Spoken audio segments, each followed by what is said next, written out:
আসসালামু আলাইকুম। দেশ বিদেশ টিভি থেকে হুসেন বলছি। আমার চ্যানেলে সবাইকে স্বাগত। 5 আগস্টের পর এই যে জুলাই অভ্যুত্থান হলো বা জুলাই আন্দোলন যেটাই বলেন না কেন, মানে অনেক গ্রুপ, অনেক দল সবাই কৃতিত্ব নেওয়ার চেষ্টা করেছে যে আমরাই করেছি, আমরাই অগ্রণী ভূমিকা নিয়েছি, আমরা সামনের কাতারে ছিলাম, ইত্যাদি ইত্যাদি।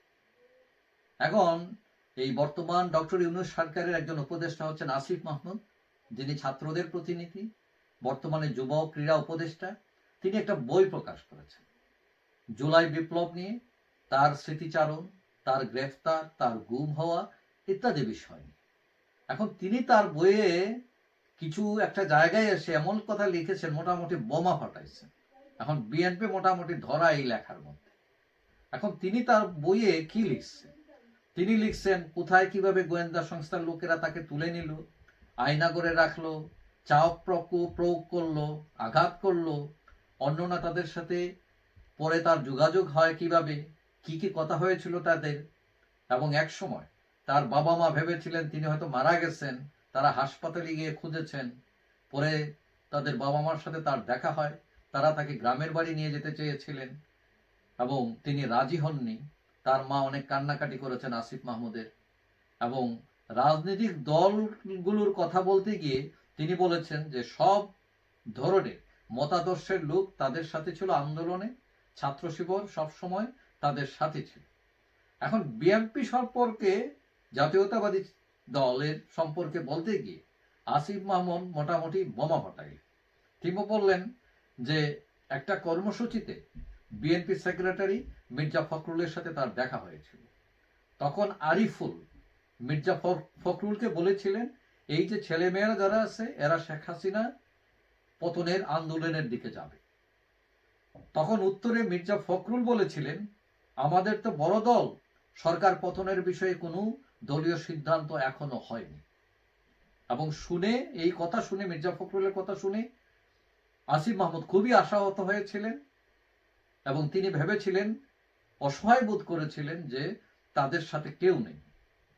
তবে তিনি এটা বলছেন যে আন্দোলনে ছাত্রদল তাদের সাথে ছিল। এখন প্রশ্ন হচ্ছে যে মির্জা ফখরুল তথা বিএনপি সরকারের পতনের পর থেকে দাবি করে আসছিল তারা সরকার পতনে অগ্রণী ভূমিকা পালন করেছে, তারা অগ্রণী শৈলী, তাদের এত এত লোক মারা গেছে। অথচ আসিফ মাহমুদের কথায় বোঝা গেল যে এই যে আন্দোলন চলতেছে তখন তারা সিদ্ধান্তই নিতে পারেনি যে সরকার পতন তারা চাচ্ছে কি চাচ্ছে না। এখন প্রশ্ন যে আসিফ মাহমুদের কথা যদি সত্য হয় তাহলে বিএনপি ওয়ালাদের এই যে বড় বড় কথা, ডায়ালগ, এগুলো স্রেফ চাপাবাজি।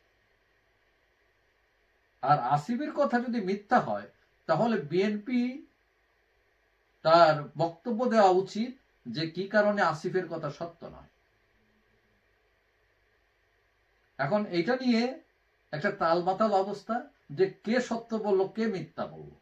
বিএনপির এই দাবি কতটুকু যৌক্তিক, নাকি তারা ওই ছাত্রদের কাঁধে বন্দুক রাইখা স্বীকার করতে চায়।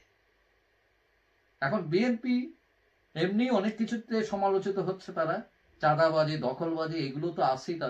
তাদের নেতা তারেক রহমান বিভিন্নভাবে চেষ্টা করছেন এদেরকে দমানোর জন্য, কিন্তু কোনোভাবেই দমায় রাখতে পারতেছেন না। মানে এরা 15 বছরের উপাস, মানে যেদিকে পারে সেই দিকেই তারা একটু জাম দিতেছে কিভাবে মাল পানি কামানো যায়।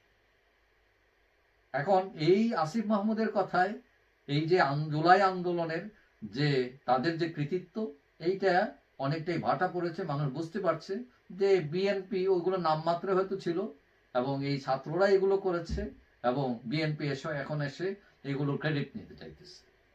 যাই হোক, আশা করি বিএনপি এটা বক্তব্য দিবে, তখন আমরা বুঝতে সুবিধা হবে যে কার কৃতিত্ব কতটুকু কোথায়। যাই হোক, সবাই ভালো থাকবেন। আশা করি দেখা হবে অন্য কোনো ভিডিওতে ইনশাআল্লাহ।